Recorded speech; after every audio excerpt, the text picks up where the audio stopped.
The one of the major source of inspiration use to be మనకి అప్పుడు రాజశేఖర రెడ్డి గారు, YS Rajasekhara Reddy అప్పుడు ఓకే. సీఎంగా ఉన్నప్పుడు నాకు బాగా క్లోజ్గా ఉంటాడు, చాలా చాలా ఆప్యాయంగా ఉండేవాడు.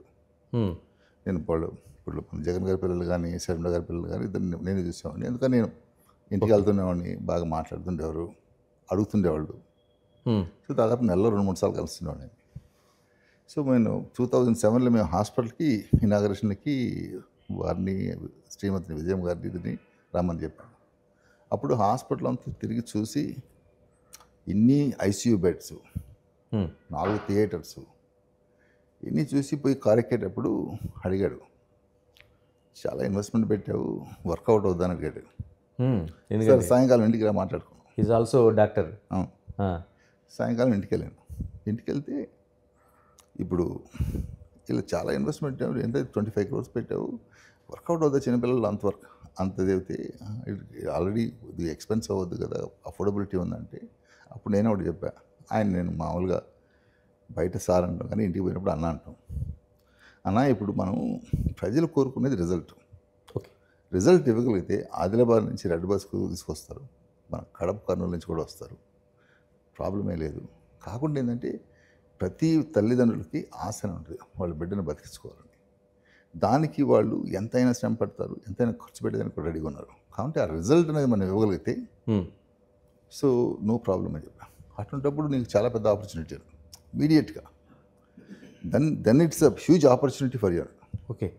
అప్పటి నుంచి నేను ఎక్కడ కనిపించినా కానీ నేను బ్యాంక్ కానీ పే చేస్తున్నాను అడుగుతుండేవాడు. You're okay paying bank for the banks. So 1 year తర్వాత నేను వెళ్ళేసి we're absolutely fine, we're doing very well, పాజిటివ్గా ఉన్నాను. బ్యాంక్ లోన్ కూడా ఆల్మోస్ట్ 1/3 కట్టేశాను. అంటే దాన్ని set okay do if you want to do big hospital so we will work out, will get to some land అని ఇచ్చారు కొడతాను. ఇచ్చాడు. Then it's become AIG now because మనతో కలిసి 5-6 కట్టాలి హెల్త్ సిటీ అనేది. సో తర్వాత ఆ క్రమంలో కొన్ని రోజుల తర్వాత ఏంటంటే ఆయన పెద్ద హాస్పిటల్ కట్టాలనుకుని మేము కూడా తనకి ఇచ్చాము. ఇప్పుడు పెద్ద ఇన్స్టిట్యూషన్ కట్టాను ఏఐజీ. సో అలా ఇన్స్పిరేషన్ అనేది ఇప్పుడు ఎవరైనా కానీ వెనకాల తట్టి.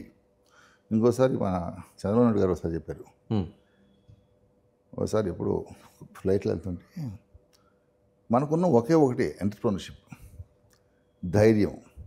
ఓకే.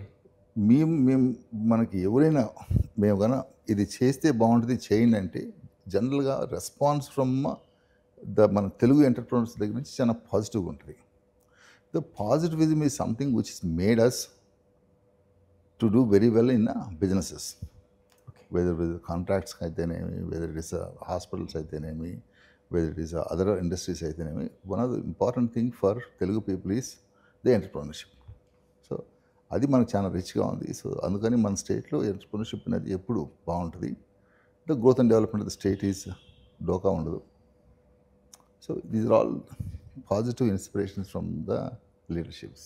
కదా రమేష్ గారు, నేను వైఎస్ రాజశేఖర రెడ్డి గారు అడిగిన ప్రశ్నే నేను అడగదలుచుకున్నాను. నిజంగా మీరు ప్రారంభించిన టైంలోన పిల్లలకి సంబంధించిన ప్రత్యేక హాస్పిటల్ తీసుకెళ్ళిన ఆలోచన తల్లిదండ్రులకు చాలా తక్కువ ఉండేది. రెండోది ఆర్థికపరమైన ఆ పరిస్థితులు కూడా అంత అంటే ఎఫర్డబిలిటీ కంటే దానికి ఏదో మిగతా హాస్పిటల్స్కి తీసుకెళ్ళడం తప్పించి పిల్లలకి ప్రత్యేకంగా హాస్పిటల్కి తీసుకెళ్ళిన ఆలోచన ఉంటే ప్రభుత్వ హాస్పిటల్కి నీలోఫరో లేకపోతే ఇంకోటో అప్పట్లోనే ఊహించారండి. అంటే చిన్నపిల్లలకి ఇలాంటి ఒక స్పెషలైజేషన్ హాస్పిటల్ ఉండాలి, దీనికి వస్తారనేది ముందు ఆలోచన ఉందా మీకు? అంటే నేను ఒక పెద్ద చిల్డ్రన్స్ హాస్పిటల్ పనిచేశానండి లండన్లో, స్ట్రీట్ చిల్డ్రన్ హాస్పిటల్ అని. అది 750 బెడ్ హాస్పిటల్.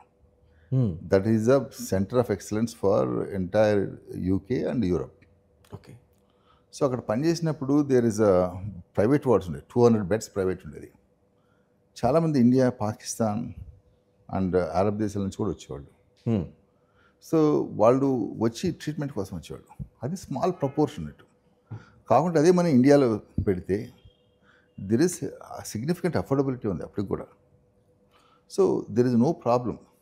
కాకుంటే ఒక్కడ గుర్తుపెట్టుకోండి మీరు, మన దేశంలో ఏ హాస్పిటల్ అయినా చూడండి, ఢిల్లీలో పోయి మేదాంత చూడండి, హైదరాబాద్ వచ్చి అపోలో చూడండి, ఏ కిమ్స్ చూడండి, ఏ హాస్పిటల్ అయినా చూడండి, నీకు majority of the people 60% of the people other than insurance or middle class people.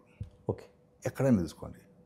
So middle and upper class are the ones who look for the quality treatment. Especially when they're stuck with their child or breadwinner of the family, they want to go to the best place. They don't want to try here and there. ఎందుకంటే it's that life is very precious for them. అందుకని ఏంటంటే మనకి irrespective of their affordability, they'll rise to occasion and go to the best hospital. So this is the nature of the people అనమాట. అందుకని hospitals ఏదైనా కానీ, ఏ class hospital అయినా కానీ, survival is based on the middle and upper class. ఎలా అండి ఇప్పుడు దేశవ్యాప్తంగా విస్తరించినట్టున్నారు, అంటే దాదాపు ఎంత ఒక 30 బ్రాంచెస్ ఉన్నాయండి, ఒక 30 హాస్పిటల్స్ ఉన్నాయి? మాకు 20 ఉన్నాయండి. ఇంకొక వీఆర్ నౌ 2000 బెడ్స్ అండి.